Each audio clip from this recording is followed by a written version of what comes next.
En plein milieu de l'écran, vous avez une capture de mon appareil Android. Nous allons lancer l'application SyncView et vous verrez que la caméra est activée au centre de l'image. Nous allons regarder le menu paramètres de SyncView et nous voyons dans le premier champ le nom du point d'accès qui a été créé. Dans le deuxième champ, le mot de passe utilisé. Dans le troisième champ, vous avez la résolution de la caméra que vous pouvez modifier. Également des paramètres de son, de flash et un mode écho qui permet d'éteindre plus rapidement SyncView pour économiser la batterie.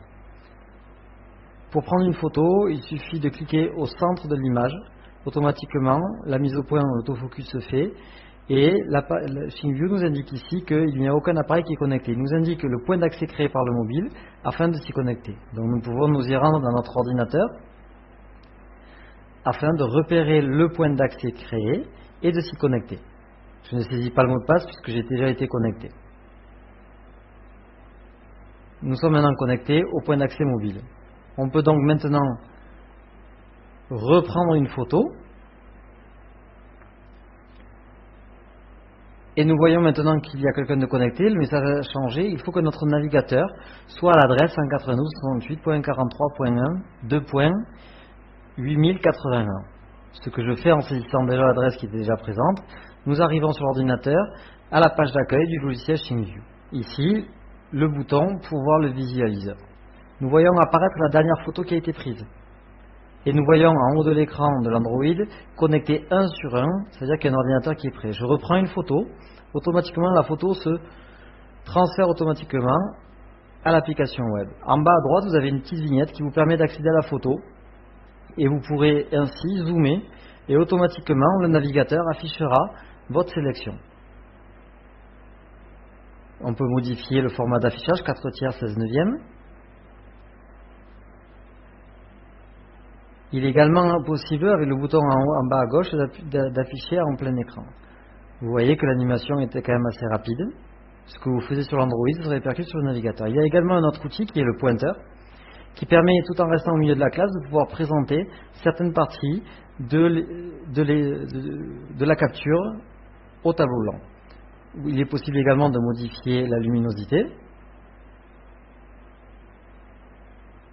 Et nous pouvons également enregistrer l'image. Tout à l'heure, nous verrons que nous y accéderons à nouveau.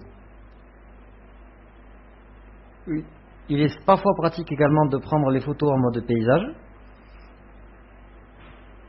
Toujours en cliquant sur la petite vignette en bas à droite de votre mobile, vous accédez au mode édition, qui va vous permettre également de faire tourner l'image afin de la présenter correctement et zoomer sur la partie intéressée. Ici, nous rentrons dans le mode galerie qui nous permet d'accéder aux images enregistrées. Vous voyez l'image qui a été enregistrée précédemment.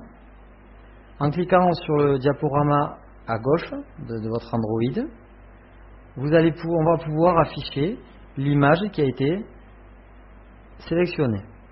En changeant d'image à l'image suivante, l'affichage se perd car nous ne sommes pas en mode automatique. En appuyant 2 fois sur le diaporama, vous voyez un A en rouge qui apparaît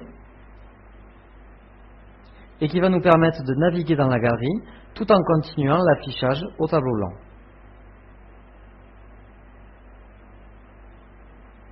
Il est possible également d'avoir plusieurs dossiers de rangement si par exemple on prépare une présentation avec une classe ou avec une autre. Ici nous accédons à un deuxième dossier de rangement.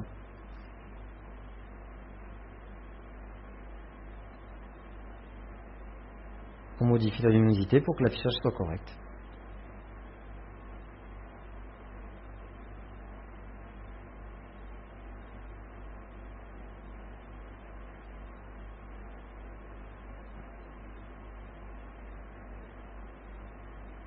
Nous allons maintenant revenir à la page d'accueil. En cliquant sur le dossier, nous accédons à l'interface qui nous permet de gérer l'ensemble des dossiers et des fichiers capturés par SyncView. Vous voyez ici, j'ai au total 5 dossiers.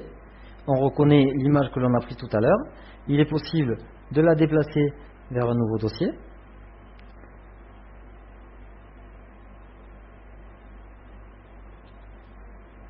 On voit qu'elle a disparu. Il également est possible d'effacer des images.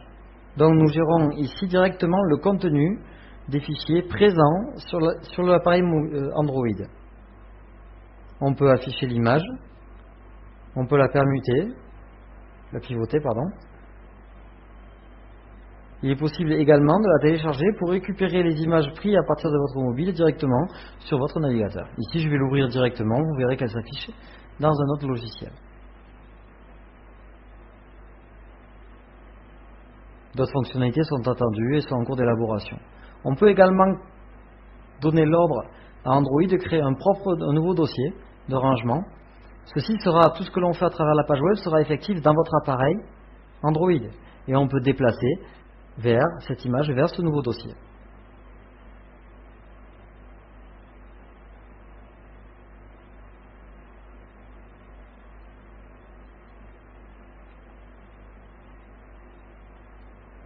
Nous voyons maintenant l'image qui a été bien effectivement déplacée dans notre nouveau dossier.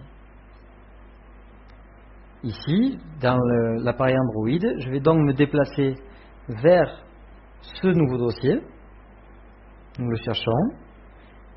Et nous voyons que dans l'appareil Android, l'image qui a été prise en photo a bien été transférée vers ce nouveau dossier.